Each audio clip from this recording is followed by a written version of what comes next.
Општина Ново село го промени името, но и терминологијата на програмата за родова еднаквост. На денешната редовна седница на Советот изгласаа дека програмата ќе се вика Еднакви можности меѓу мажите и жените, за како што изјави градоначалникот да нема манипулација со граѓаните.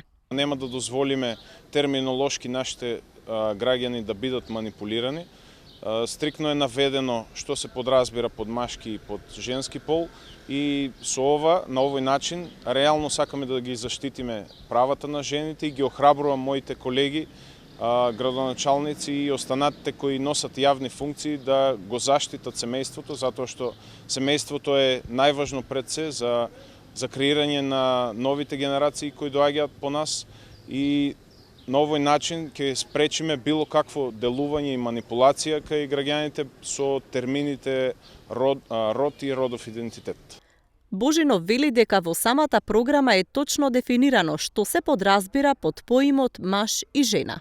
Стрикно е дефинирано дека ова програма се однесува на еднакви можности помеѓу мажите и жените, каде е дефинирано дека што е маж, а што е жена. Дека како се раѓаме, така сме и одредени според нашиот пол.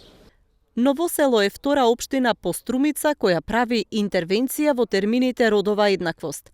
Струмичкиот совет промената на терминот родова еднаквост со еднакви можности меѓу мажите и жените ја направи во стратегијата за млади. Овие промени се предизвикани по реакциите на епископот Јаков Стобиски, дека законот за еднакви можности има членови кои се недоразјаснети и отвораат можности за манипулација.